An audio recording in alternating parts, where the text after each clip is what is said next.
Welcome back to Strange Form. Today, we're going to be looking at Alien Earth, Episode 1.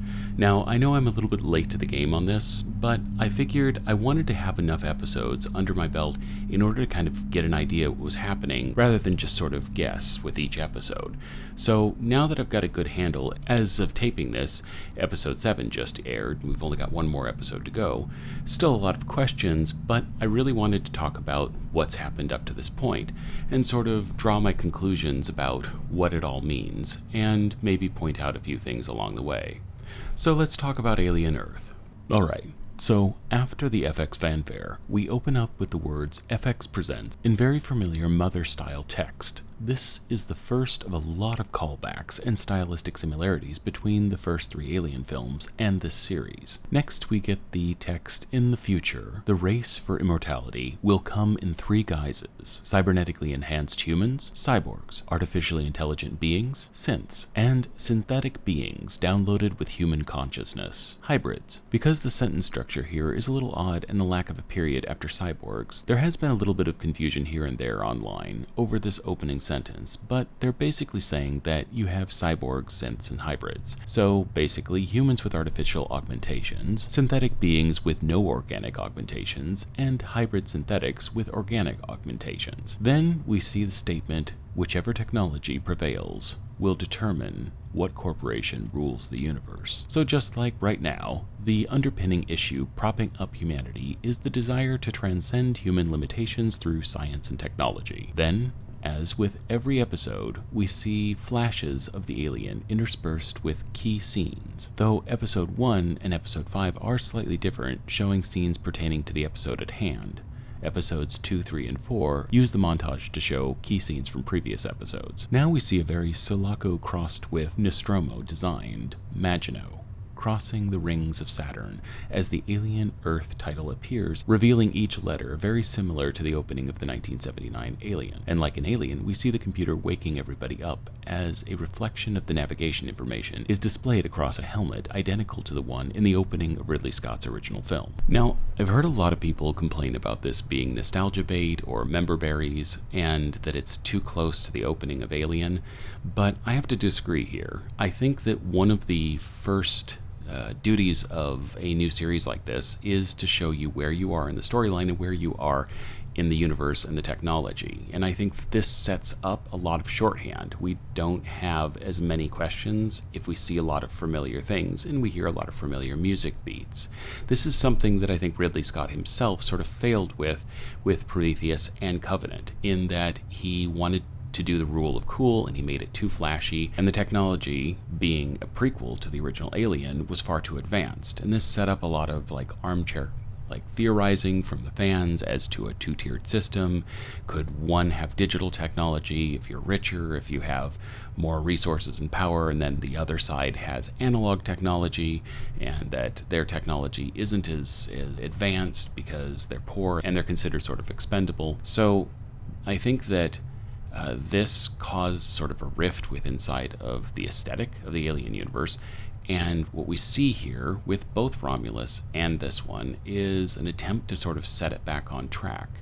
And so I think that opening it this way, actually showing us the bridge and the mother control room and how closely they look to the Nostromo, was a good way of telling us that. But it tells us something else. This mission takes place across 65 years, and so it left 65 years prior, and that means that the technology on Nostromo is actually fairly old technology if it looks the same as this ship. So those truckers were actually using something that was sort of antiquated, which I think is interesting if that's the intention here. This shows us the level of technology the crew was saddled with when leaving for their mission, as they tell us this is not the Nostromo, but the USCSS Maginot, Weyland-Yutani Corporation, and is currently the year 2120. Now, as I said in my first Alien Earth trailer reaction, the Maginot is a reference to the Maginot Line, which is basically a series of French fortifications, so they were sort of like pillboxes that they built along the border.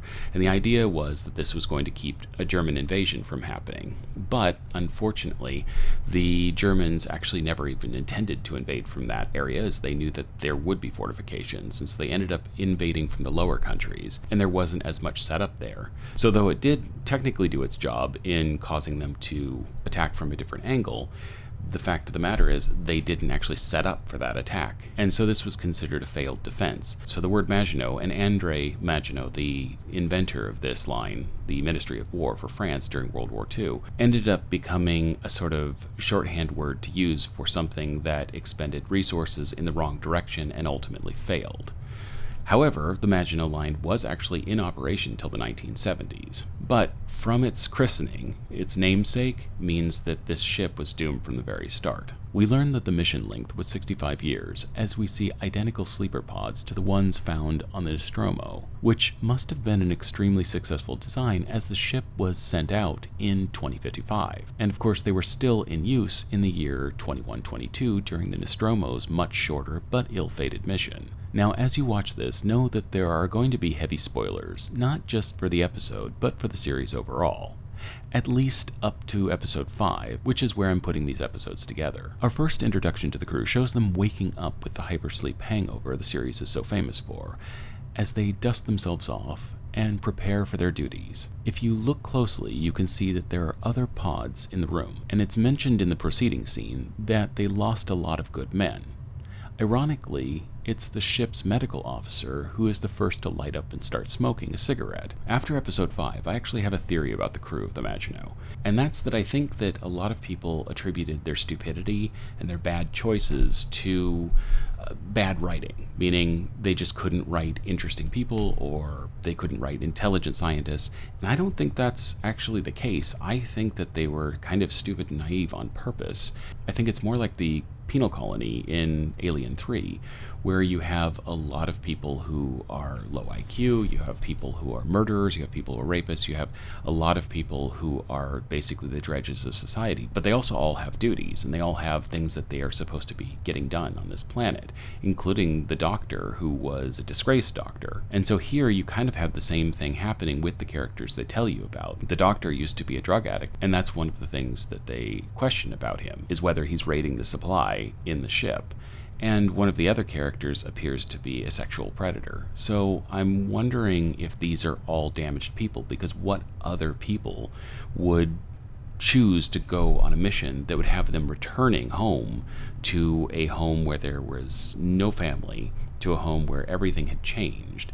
A 65-year mission is basically a death sentence to your old life. And so I'm wondering how many of these people were criminals. But on top of that, there's something said about one of the younger crewmates, is that he never went through any of his classes. And so I'm wondering how young they were when they were sent out. And this leads to the question, how long was the mission to them? So I know it was 65 years to the mission, but how long were they in hypersleep, and how much of that time dilation were they experiencing? So to them, was it like a year? Was it 5 years? Was it 10 years?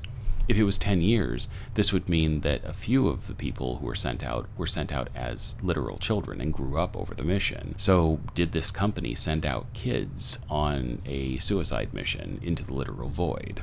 I know that they do say that the crew was working in shifts, but I sort of doubt across that amount of time they were up any significant amount of time. And the other big question that hasn't been answered, at least as far as episode 7 goes, is how many people were originally sent out on the ship. They do say that they lost a lot of good men trying to procure the specimens, but how many good men? It's a large ship. I think it says that it's 100 and somewhat million tons that it can actually take, as well as there are several other sleeper pods that are empty in a couple of scenes. And so I wonder how big the initial crew actually was. I do think one cool thing was stating that they are 805 million miles away from Earth as they're crossing the rings of Saturn, which is actually about that distance. Now, I've seen a few people try to theorize how fast the ship could go by the fact that it's stated that it'll take about 4 months for it to get back to Earth from that point, but it's definitely in its slowdown period. So when it's entering the system, it would take quite a while for something traveling as fast as they needed to get to other planets to slow down enough in order to basically not just punch a hole right through Earth. And so I think that it's probably starts slowing down at the edge of our solar system, using a lot of the sun's gravitation to pull it in. This is very different than like Star Trek and Star Wars, where they come out of warp speed right on a dime. But that leads to another question. As elsewhere in the series, one of the characters states that he wonders if one of the AI children could possibly invent faster than light travel and explore the stars. But the problem is that at this time, you would have ships like the Nostromo, which actually already go faster than light. And honestly, even with this ship, it would have to be going faster than light in order to get out to other systems. So even at 65 years, that wouldn't get it much past the Oort cloud at the speeds it's coming into Earth.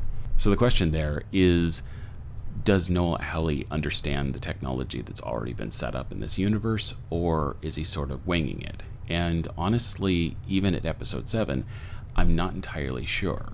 I don't know how much he decided to actually get into the lore and the history of the technology, so we'll see. Here it's easy to take note of all of the opening music cues. Many of the music cues used throughout the entire series are to invoke the feelings of the first 3 films, sort of a storytelling shorthand to tell us what we are supposed to be expecting from the scenes through previous experiences. And in the opening dialogue, we learn that Mr. Tang has been harassing one of the crew's young female members.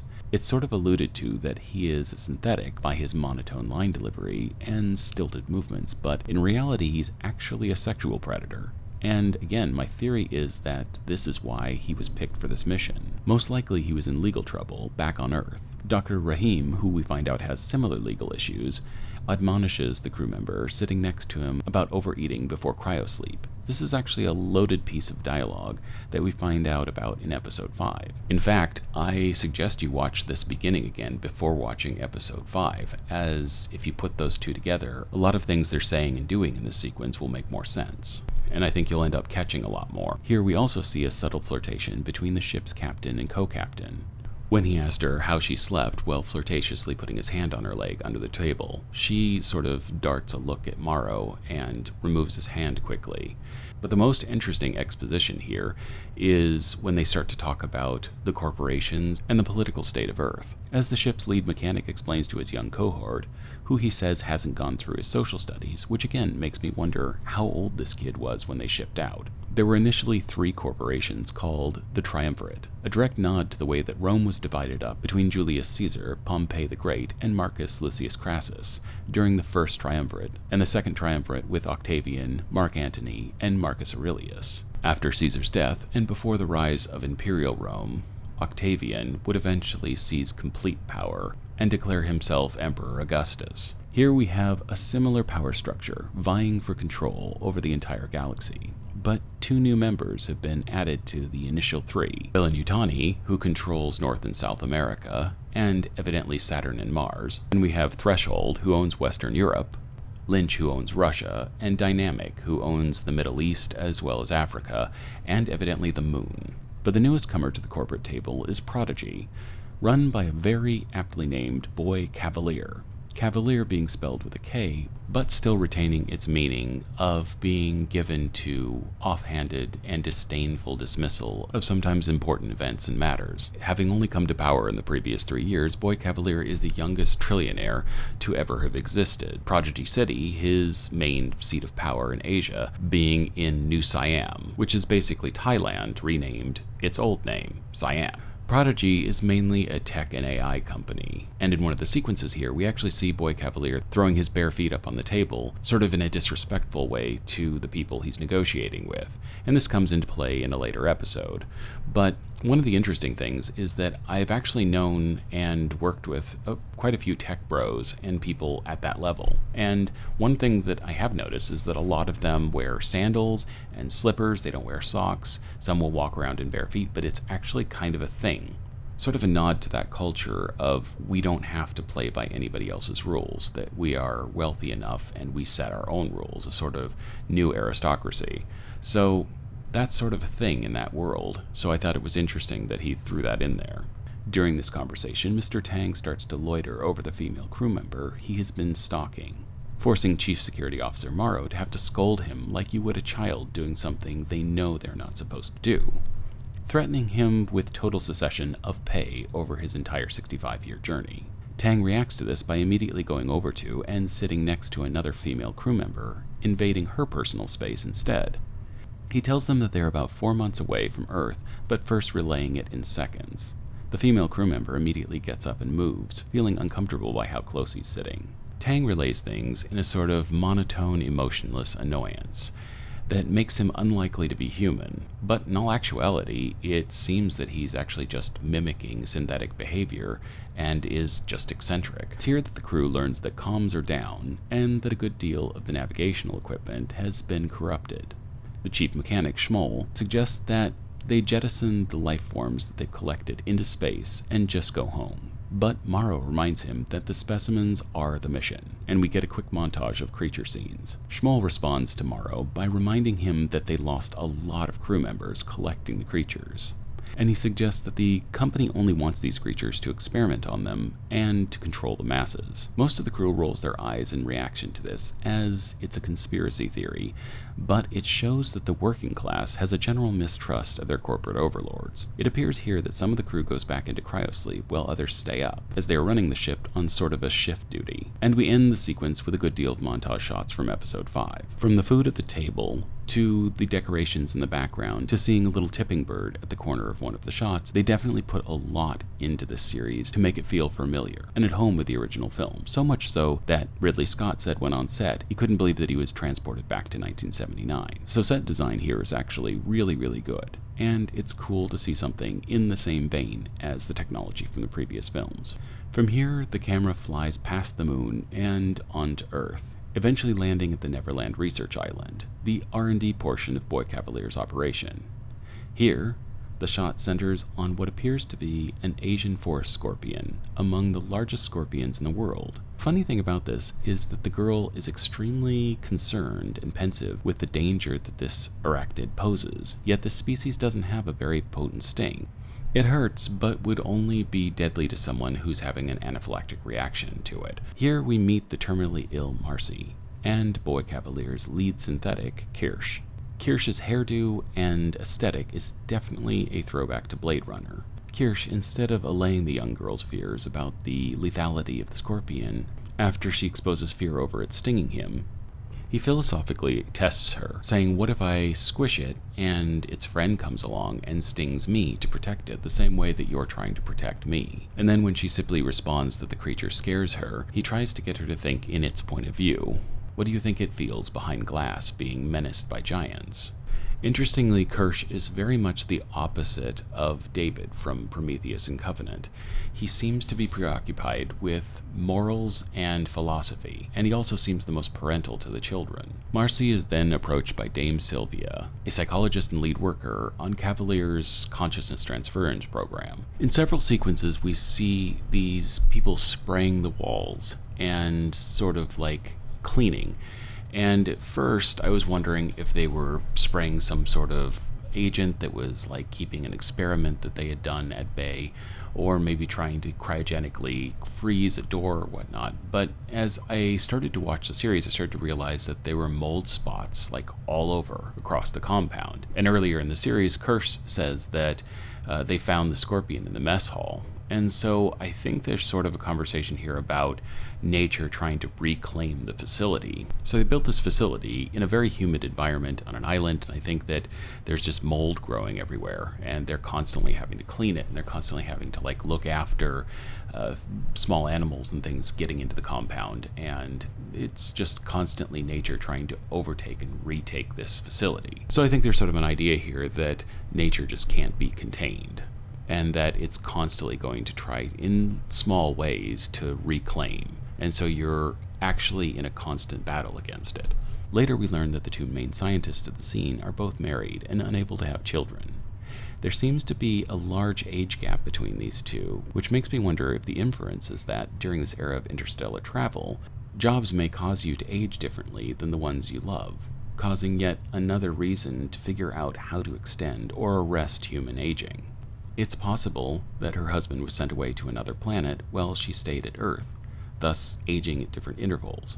Well, Cavalier's attitude in this sequence seems fake, like a sociopath trying to convince someone that they have emotions. His true goal is that Marcy not back out of the project before he's finished his test. So, of course, he tells her that she's special. She's akin to the first man who walked on the moon. But he doesn't at all address any of her fears regarding the semi-transporter paradox idea of this procedure. The transporter paradox being that the transporter in Star Trek demolecularizes you and remolecularizes you in a different area, effectively killing the you that was sent and sending an exact copy on the rest of the journey. Can consciousness actually be transferred or just directly copied and then destroyed? Is the terminally ill little girl's life actually ending in this scene? These are the questions that Cavalier seems to want to distract from, questions the show will subtly be pecking at over the next several episodes. This series leans heavily on the way in which child predators manipulate children. Cavalier is definitely the archetypal too much power, too quickly kind of character. He's one part Michael Jackson, one part Elon Musk, with a little bit of Willy Wonka thrown in for good measure.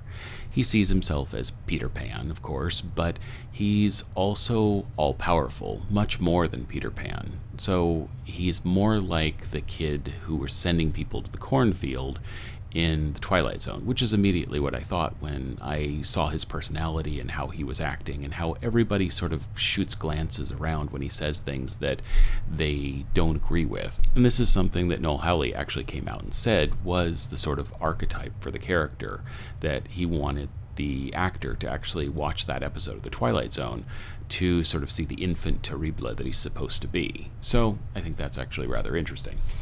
He is an overgrown, self-occupied child obsessed with Peter Pan and longevity, even going so far as to play Peter Pan on a giant screen above the consciousness transference table, using tactics of convincing them they need to keep things secret, telling them that they are special, mature for their age, and so on, which is truly one of the most uncomfortable parts about the series, but it is well done. During her transference, Marcy has memories of her brother and father, her father being played by the show's creator, Noel Hawley. On one more level of manipulation, Boy Cavalier forces the children to choose a new name, to completely sever themselves from their past lives. Marcy picks the name Wendy, seemingly in a bid to endear herself to Cavalier, knowing that he loves Peter Pan, with Dame Sylvia even referring to her as Wendy Darling as a term of endearment, but also that's the name of the character in Peter Pan, Wendy Darling.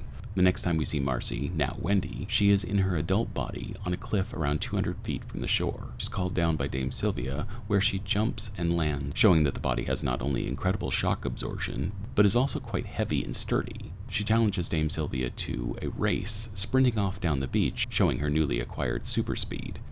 The company didn't just put them in synthetic bodies, they put them in super-powered synthetic bodies. Again, begging the question, are these children piloting synths, or are they childlike programming that they put into the synths based on the children? And this sort of seems to be something that not even the scientists in the show seem to fully understand or are sure of.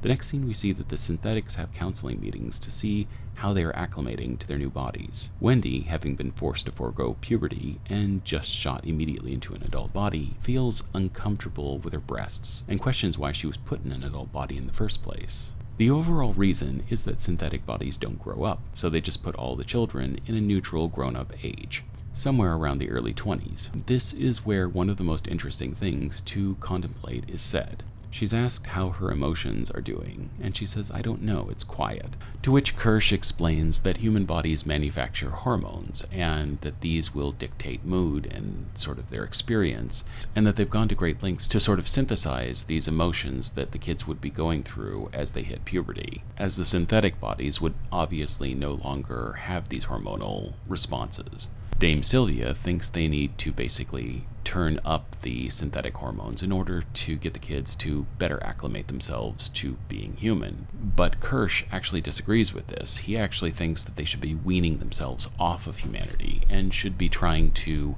sort of acclimate themselves to being machines and more than human. And this starts a small, almost parental argument between the two of them in front of her over the parenting style, whether or not she should be more synthetic or more human. So there's a tug of war, and in the middle of this, she asks, "What am I?" And hilariously, she gets the classic parental response from Kirsch, who says, "Whatever you want to be." Boy Cavalier is eavesdropping on this entire conversation, showing that he doesn't in any way, shape, or form value the privacy of Wendy, and, like so much Mark Zuckerberg, wants all of her information, with zero barriers between them. Dane Sylvia gives Wendy a stuffed toy, and then begins to manipulate or groom her in the same way online predators do, telling her that she needs to help them convince the other children to make the transition into synthetic bodies, asking that she be a big sister to them. In other words, she wants her to manipulate the other children into compliance. In the next scene, we see Wendy in a hydroponics bay with the rest of the 5 sick children that have opted into the program. One being in a wheelchair, who is excluded from Wendy's offer to allow them to hang off her arms as she spins around, showing them how strong they're about to be. This girl asks if she'll ever be able to walk again, and Wendy is questioned by the other children as to whether she was sick, and she says yes, dying even. I was really impressed with how this actress was able to maintain a childlike innocence without falling into the born sexy yesterday trope. All of the actors they picked to be the adult versions of the children do an excellent job acting like children piloting adult bodies. She tells the kids that they will not only be able to walk but dance and run. When one of the girls, who becomes important later, asks when they will be allowed to go home, this causes Boy Cavalier to lean in, wondering if she's going to toe the company line or sow discontent. He smiles as she simply harshly tells the girl that they won't be seeing their families ever again. Next is a very well done montage sequence where we see Wendy ushering each child into their new body, in the same way Cavalier had done with her, mimicking his subtle forms of manipulation to again get them to be compliant with the process, showing so much confidence in her role in this process that when one of the scientists asks her to move, she tells him to go around her. During this montage, Boy Cavalier reads from Peter Pan, a passage about how mothers rummage around in their children's minds while they're asleep, a metaphor for his control over them. Then, about how Neverland slowly became larger and less predictable, taking away the certainty that one would always win, another metaphor for growing up. We see a few shots from the upcoming episodes. Slowly, this fades away to the Maginot, now coming up on the moon and nearing Earth. We see that the ship is damaged and get flashes again from episode 5. The words "collision imminent" play over the loudspeaker while Morrow collates with Mother. The chamber outside is in disarray with steam shooting out and red lights and sirens going off, so things have obviously gone very wrong. Morrow tells Mother that navigation has been compromised and the cargo containment has failed. Specimens are loose. Mother asks the status of the crew, and we can see his crewmate, the second in command, Zavoya Zaveri, pounding at the door, frantically trying to get in. Morrow stops for a second, stands up, and walks over to the door, and before he gets there, his bionic arm sort of splits between these 2 fingers, and this appears to be a welding torch, similar to what we see in Aliens.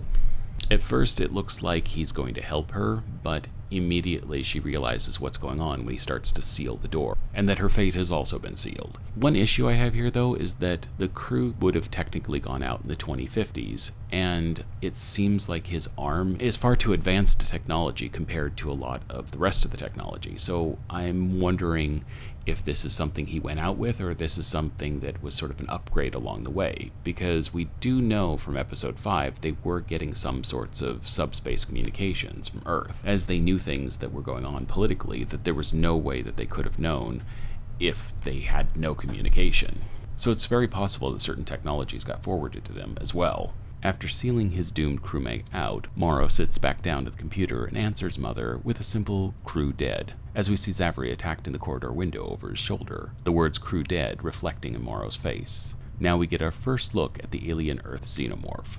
And there's a lot I like and a lot I don't like about it. Also, it's very different from this one to one that we see later in the series. And so I don't know what they're trying to say about the life cycle of the creature quite yet. But one of the things about this one that I really do like is that a lot of the silhouette is there.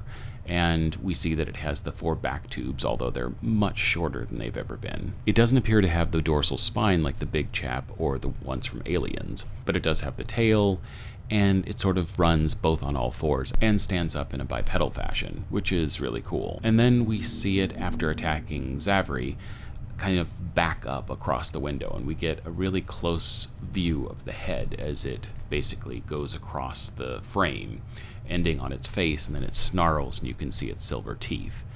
Some of what I like about this are the way that the mouth looks when it's open, but I really don't like the fact that they put the lip all the way down below the lower teeth, so the lip does not clasp at the teeth clasp, and so it looks kind of derpy. And this is something that it actually doesn't do later. There's another Xenomorph, and it has a completely different mouth structure than this one does. It also has different coloration, as this one looks a lot more like the runner in Alien 3, having a sort of cockroach brown color to it.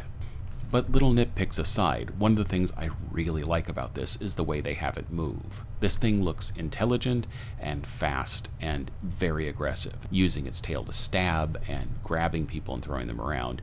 And this kind of drives home why this thing is so scary. Morrow responds to Mother, stating collision course with Earth unavoidable. To which Mother responds, containment of species priority 1. Here we really get to see just how powerful this version of the Xenomorph really is, as it tears its way through the door, nearly getting Morrow before he conceals himself in a human-sized crash survival box. The creature splashing drool on his face before the panel completely closes. This is about the halfway point of the entire episode. We see the Maginot smashing into what appears to be a space station as it's hurtling towards Earth. It's really nice to see that they went the silent destruction route to add a bit of realism. Now in episode 5, they begin the episode by saying that they've lost navigation and that the ship is now a missile. The person working on amending this later says the ship is now an arrow, as in a missile is indiscriminately flying, but an arrow is headed towards a target. I think the inference here is that the ship is coming in slow to look like an accident, but not fast enough to destroy the city or everything on board. So the ship isn't truly out of control, but more being sent somewhere. Next we come back to Wendy and find out that she has been spying on her brother from afar and is able to hack into and manipulate external communication systems in order to do so. Her brother, named Joe after Joe DiMaggio, because their father was a big baseball fan, is a military medic working for the Prodigy Corporation in Prodigy City, New Siam. We also find out that Ice Age is now a movie that is canon in the Alien universe.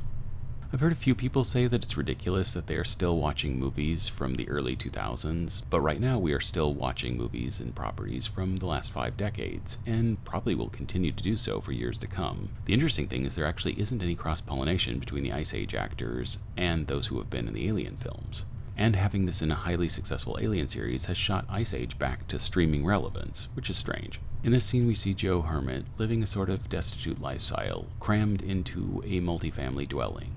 So I'm guessing that the Prodigy military force doesn't really pay all that well. We also get another flashback to Wendy and Joe's childhood, where they would watch this film together. Next we see Joe at a military training facility, where there is a blink and you miss it shot of someone practicing with a smart gun, meaning that they were at least in development during the original Alien. And we get a sense of the military unit Joe is a part of.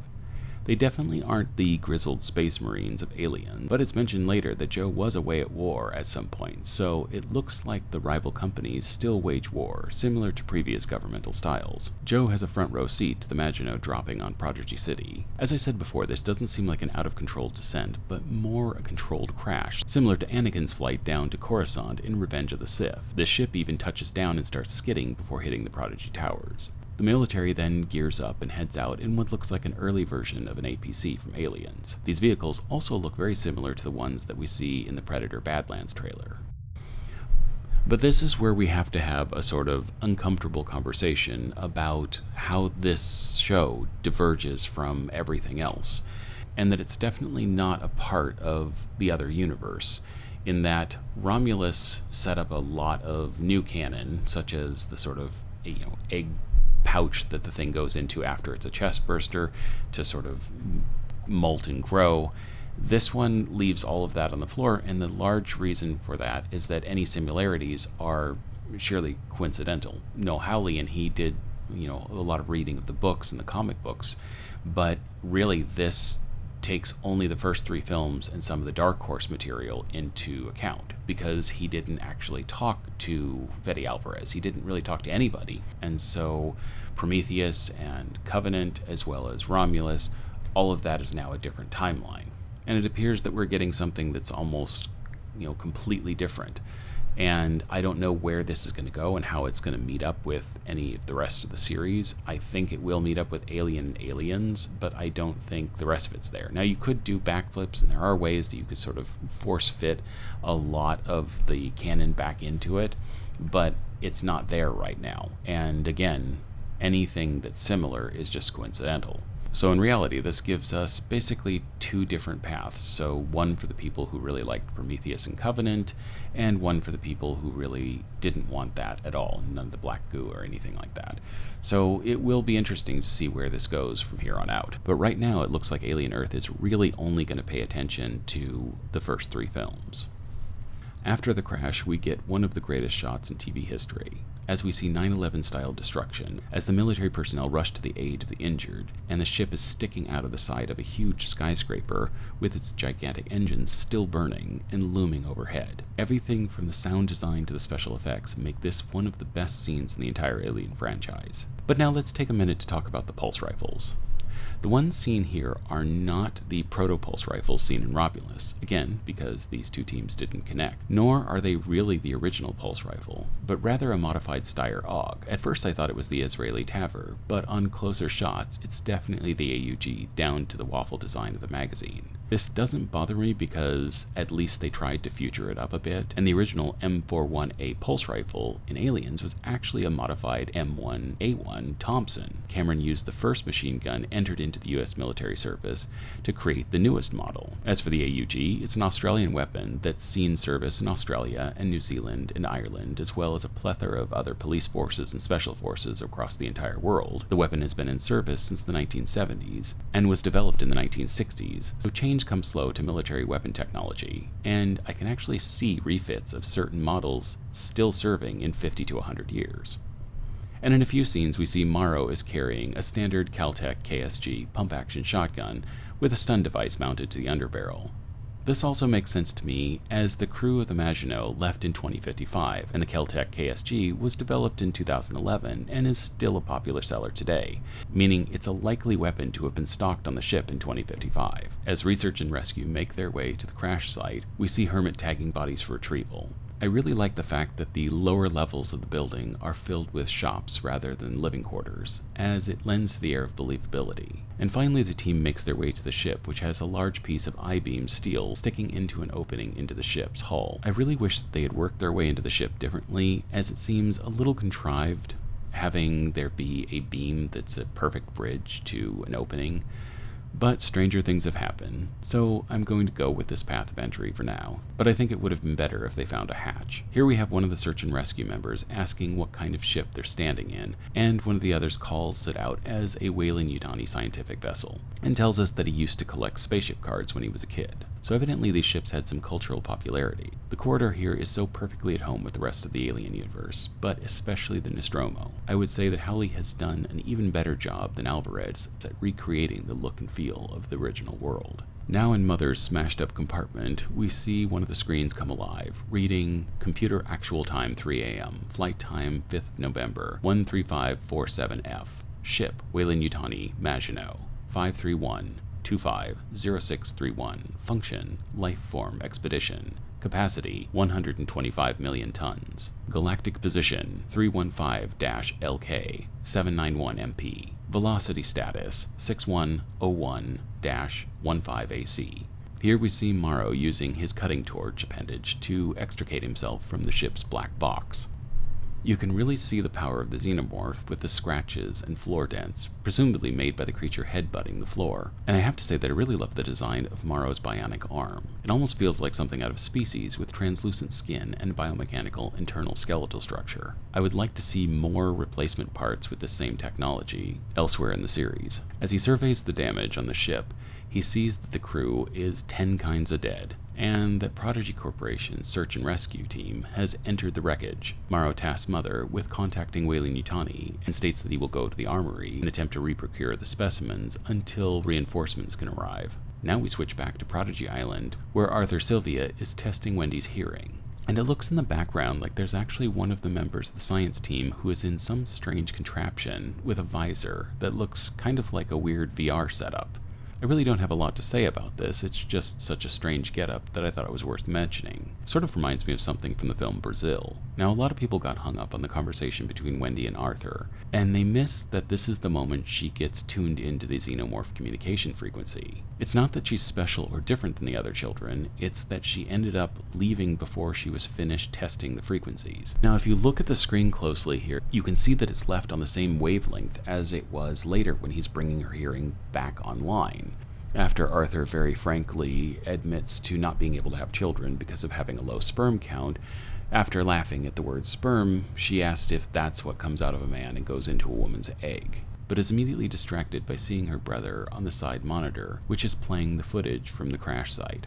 His casualness with telling her the reason he can't have children really again drives the point that they don't fully think of these as children, as this was not a conversation you would have with a kid. Wendy jumps up and Arthur says we're not done with the test, meaning whatever settings they were left at, that's the reason she is different than the others, and can later hear the Xenomorph when she arrives at the crash site. Now, if you haven't watched deeper into the show, you should probably tune out for this section, but past episode 5, we know that Boy Cavalier is fully aware of what has transpired on the Maginot. But this sequence proves that his closest advisor does not.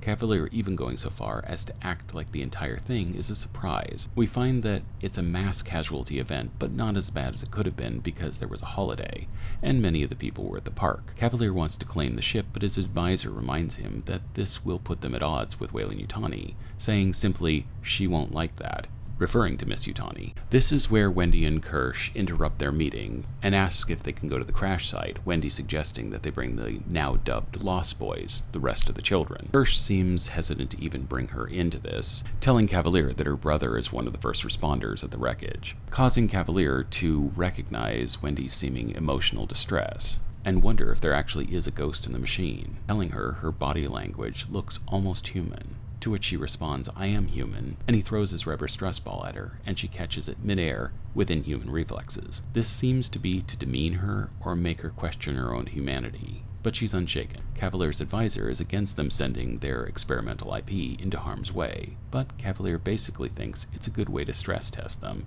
in a real-world scenario, showing that he is somewhat reckless, and again, Cavalier, towards financial risks.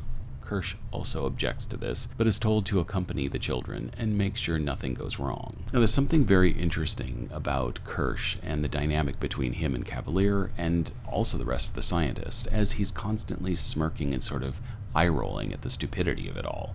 And he definitely has an agenda that I don't think runs parallel with Boy Cavalier's, or really anybody else's, and there's something that he personally wants to achieve that's different than the agenda of everyone else. He's also, for the most part, the most protective and maternal towards the children, even of any of the scientists, viewing them seemingly as his own children. The character sort of reminds me of when an employee is actually much smarter than his employer, but sort of has to go along with the employer is saying just to get along, as the employer has total control. So he's sort of a Kif to Zap Brannigan kind of character, which is hilarious. Wendy runs to a room in a commando-like preparation montage, grabbing her support walrus and ripping the paper slicing blade off of her cutting board, and I'm assuming magnetically attaching it to her back. Now, there's something that happens in episode 3 that makes grabbing this particular type of cutting blade kind of interesting, in that a lot of craft cutting blades are acid resistant. And the reason for this is that a lot of craft paper uses acid to break down the pulp. So archival paper and a lot of printing papers are acid free, but a lot of the types of paper that you would use in crafting is not. And thus these blades are actually set up to withstand corrosive chemicals. If you have a book in your collection that's turning yellow, the likelihood is that it's not acid free paper and that it's actually starting to corrode. But again, resistant doesn't mean proof, but it does actually show that there was some thought that went into this. And the same is true with stainless steel meat hooks, as they actually have to stand up to a certain amount of acids as well.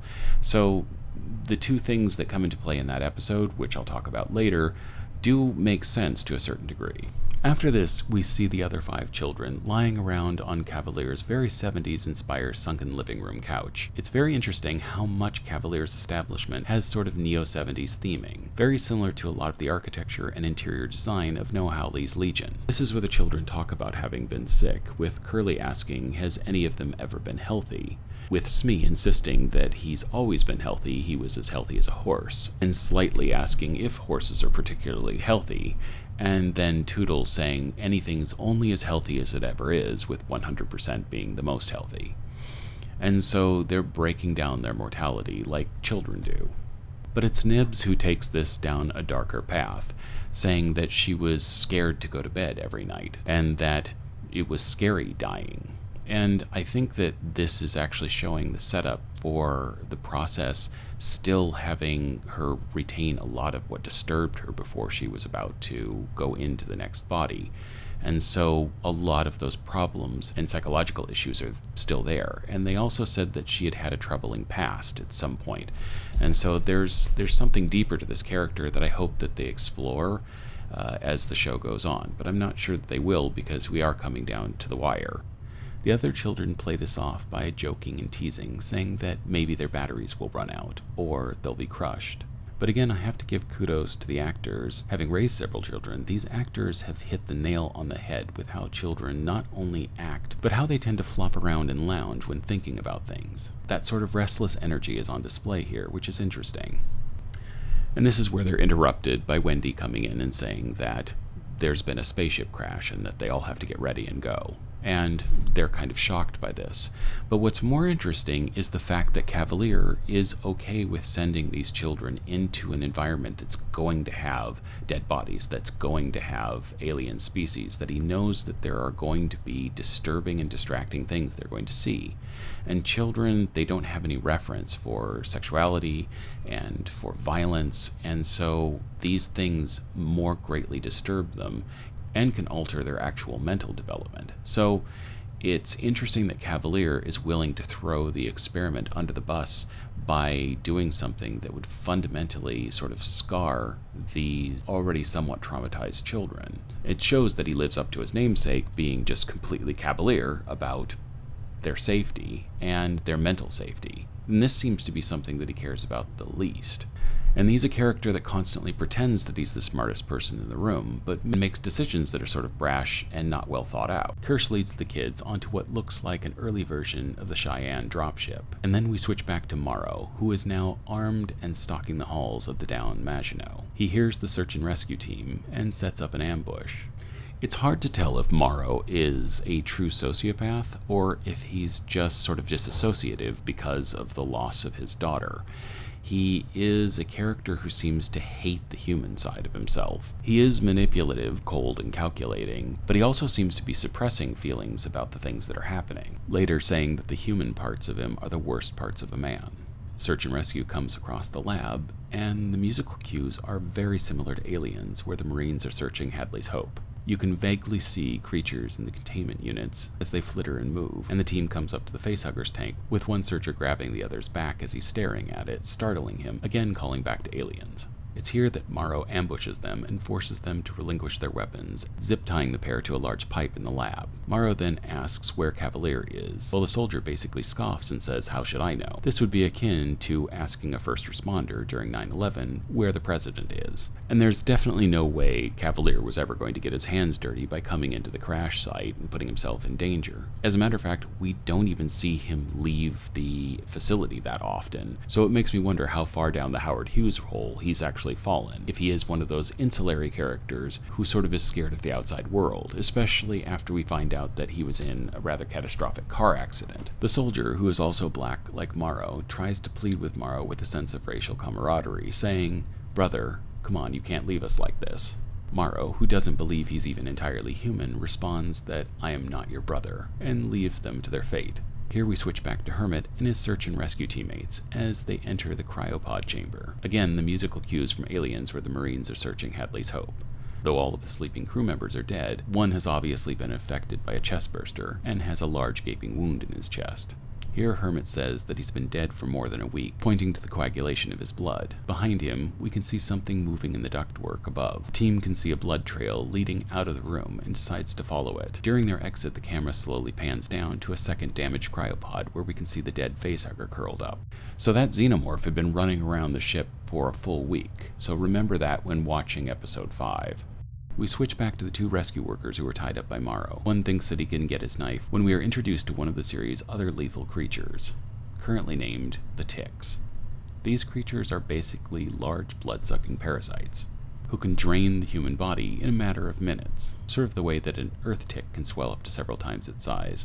We also find out later that these have a toxic defense mechanism and are relatively intelligent, but not as intelligent as the show's unsung breakout star, but we'll get into that a little bit later. For the final scene, we return to Wendy and Kirsch and the Lost Boys in the hovercraft. The children are fidgeting and playing games in their seats as Wendy sits pensively tying her shoelaces. Kirsch observes her nervously itching her neck and sort of tilts his head in that being itchy is not something that should be happening to a synthetic body. I think he fears that her humanity might overtake her ability to be a more complete synthetic life form. So he starts demeaning her humanity by telling her that humans used to be food, with lives filled with fear, until humanity mastered nature and technology and began to believe that they weren't food anymore, subtly trying to manipulate Wendy into believing that her synthetic side was more perfect.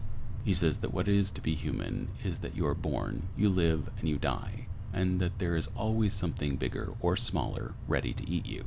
As even if we become the apex predator, we will still eventually be consumed by microbiology. We then flash back to the Maginot, which shifts positions under the skyscraper's rubble, slightly on its axis, then coming back to Wendy and Kirsch. She changes seats to sit next to him and says, "My brother isn't going to die," misidentifying the core argument he's trying to make. Here we have a split screen between Wendy and her brother on the ship. Kirsch explains everyone will eventually die of something. In a very Blade Runner fashion, he sets himself and her aside from humanity, saying that all we can do is watch and take names, meaning that they are the stewards of humanity's story, that they will be there eternally, and humanity is just going to fade away, and all they can do is basically chronicle what humanity was. He does think that he is going to be the story keeper at the end of time, which is a very Blade Runner, Tears in the Rain-esque sort of speech, and I think it's interesting. Wendy, again not realizing that he's trying to get her to think in terms of immortality, says her brother won't die and that she's going to save him. This is largely because she's a child and really not able to think in those concepts, constantly diverting the conversation back to her immediate concerns. Now, Noah Hawley decided to close out every episode with my playlist from the 1980s and 90s, and here in this first episode we get the Ronnie James Dio-led Black Sabbath's Mob Rules. Now, I hope you enjoyed this detailed dive into the first episode of Alien Earth, and will join me next time as we look into episode 2 and beyond. And as always, remember, never stop collecting.